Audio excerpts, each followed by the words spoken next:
There are people who do not break you with fists or fire, but with subtle words, draining energy, and invisible manipulation.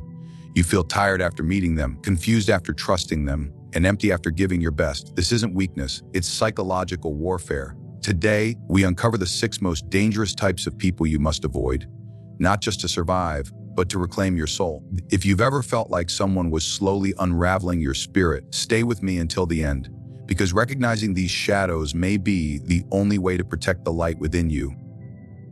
Number 1, the energy leech is not immediately obvious. They do not come to you with fangs and fury, but with softness, vulnerability, and need. They introduce themselves as someone who simply needs a little help, someone who just doesn't have anyone else to talk to. And so, you open your door. At first, you're authority. You give your time willingly, even gladly. You listen to their problems, offer your advice, sacrifice your rest to be their support. This person doesn't just visit your life, they move in emotionally. What begins as a few moments of empathy becomes hours of emotional labor. They lean on you. They never learn to stand. They cry to you, but they never try to heal. They cling to you, but they never let you breathe. They create situations that pull you back in just when you try to step away. One minute, they're in crisis. The next, they're apologizing. Then the cycle repeats. It's always something urgent, something only you can fix, something only you can understand. They make you feel like they're lifeline. Without you, they say, they would fall apart. This triggers your conscience. You don't want to abandon someone in pain, but what you don't realize is that their pain is not just real. It is endless. Not because they cannot heal, because they do not want to. To heal would mean they no longer need you. And to no longer need you would mean they no longer control you. They speak in emotional codes.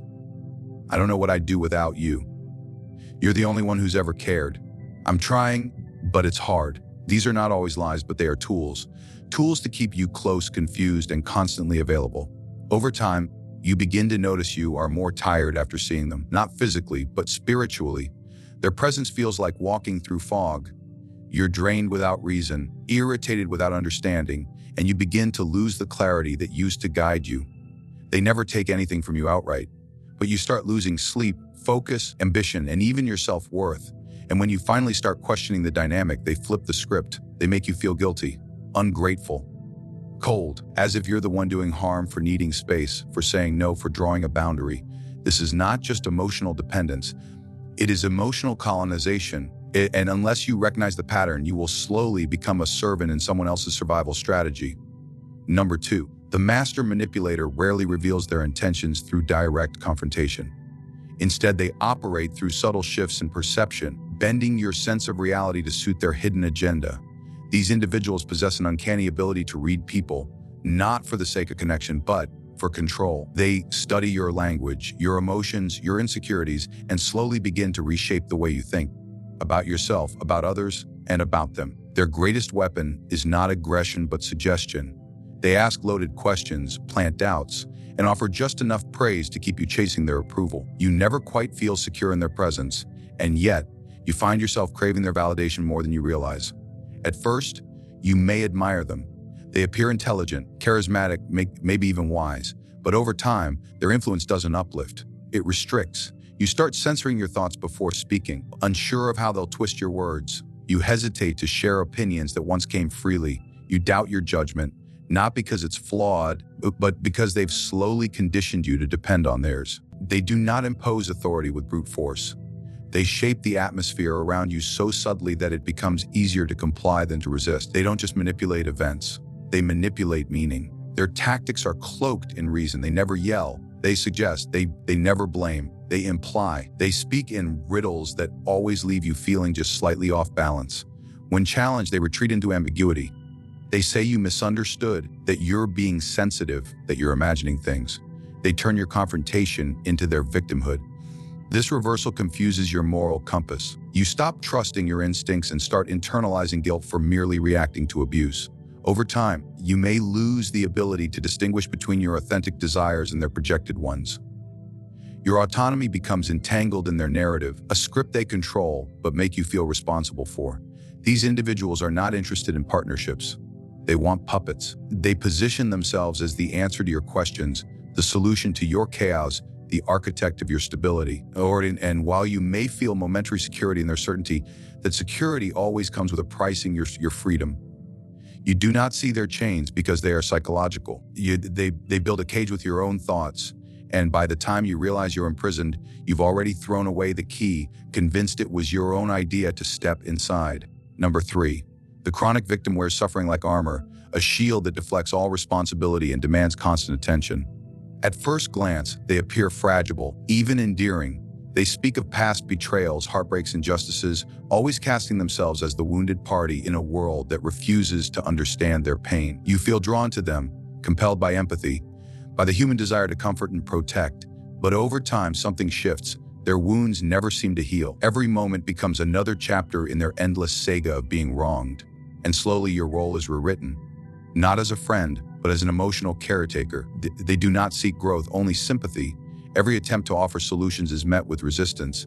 Advice is ignored, boundaries are seen as betrayal, and your exhaustion becomes further proof that they are alone in their suffering.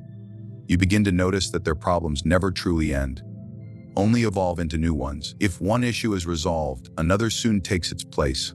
They do not want resolution.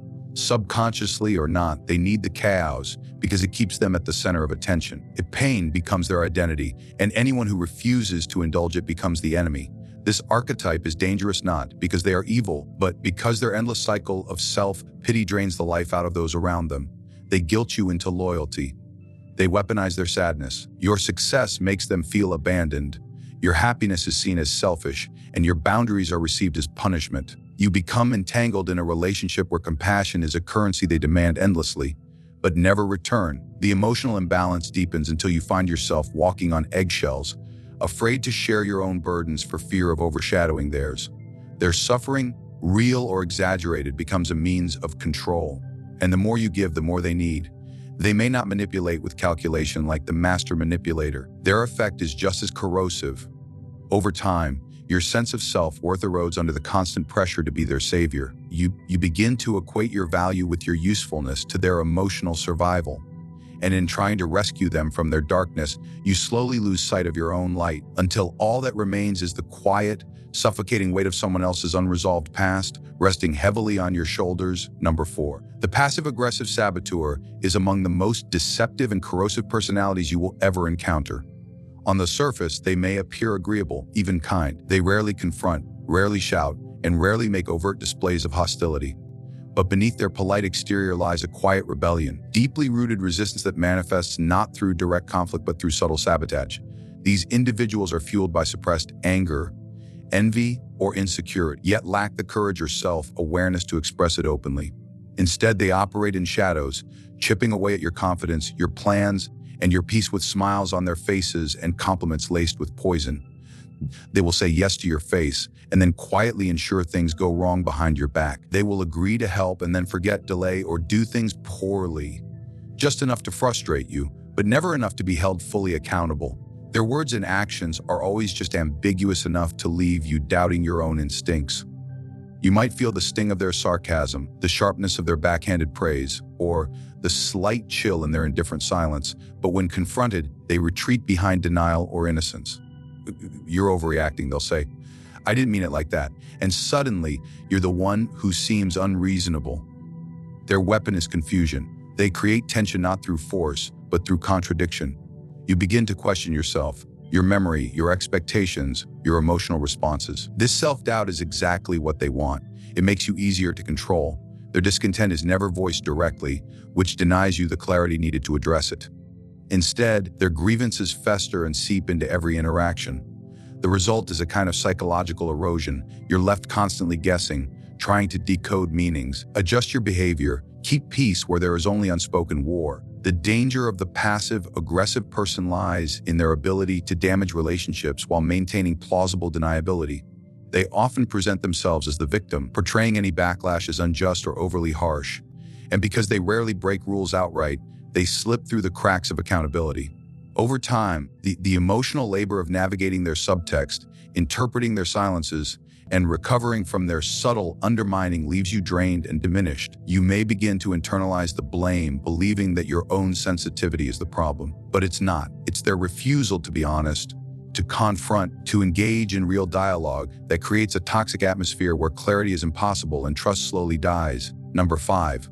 The chronic victim is a person who cloaks themselves in helplessness, not as a temporary response to adversity, as an identity through which they manipulate sympathy, responsibility, and power. To them, life is a perpetual storm of injustices where they are always the wronged party, and everyone else is either a threat or a disappointment. Their pain becomes their weapon, their misfortune a justification for emotional extraction. It is not that they suffer, that is human, but that they cultivate their suffering into a kind of currency, trading it for attention, exemption, and control. They present their trauma as a shield and sword, leaving others afraid to challenge, confront, or hold them accountable. What makes the chronic victim dangerous is not their story, their refusal to evolve beyond it.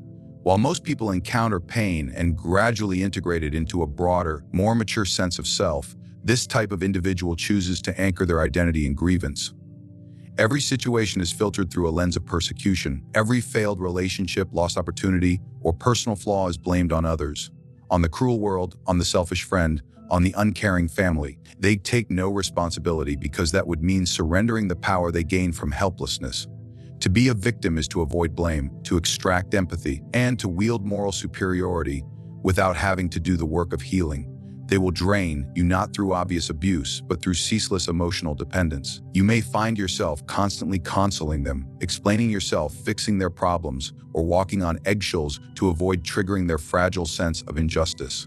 You become a character in their narrative of hurt, cast either as the savior they depend on or the oppressor they accuse. It is never stable. It is never balanced. One moment they need you, the next they blame you. But always, the gravity of their emotional orbit pulls you inward until you feel responsible for their feelings, their failures, their very sense of meaning. These people can disguise themselves as highly sensitive, introspective, or emotionally intelligent. They may cry easily, express deep vulnerability, or speak in pudic terms about their wounds. But behind the softness is a hard refusal to be accountable, to grow, to engage in mutual emotional exchange. Their victimhood is not a chapter of their story. It is the entire plot. It becomes the filter through which all relationships are shaped. And slowly, the cost of staying close to them becomes evident. Your energy is drained, your boundaries are blurred, and your own emotions begin to orbit their perpetual crisis. Number 6. The secret saboteur is perhaps the most quietly corrosive presence you can encounter. An individual who does not attack you openly, but undermines you in subtle, calculated ways. They do not confront, they manipulate. They do not argue, they insinuate. They appear as friends, colleagues, even family members, cloaked in smiles and flattery, while quietly eroding your confidence, your credibility, and your momentum. Their power lies in ambiguity, in planting seeds of doubt and confusion while maintaining the illusion of concern. This is the person who says, "I'm just trying to help," while slowly steering you off your path. What makes the secret saboteur so dangerous is that they operate beneath the threshold of awareness. You often cannot point to a single dramatic betrayal or loud confrontation. Instead, you experience 1,000 small cuts. Missed opportunities, discouraging remarks disguised as advice, or tiny shifts in group perception orchestrated through carefully timed gossip. They pretend to support you in public while privately resenting your progress. If you succeed, they are there to question your readiness. If you struggle, they offer pity laced with superiority. Their sabotage is psychological, not physical. It is built on shaping your environment and mindset just enough to keep you from becoming a threat. This archetype often emerges from envy, masked as friendship. They are drawn to your potential, yet cannot tolerate the reflection it casts on their own inadequacies. Your growth reminds them of their stagnation. Your boldness exposes their fear. And so, they choose to destabilize you not by confronting you directly, which would require courage, but by undermining the structure around you. They may turn others against you subtly, leak information that weakens your position, introduce doubt into your mind about your own capabilities.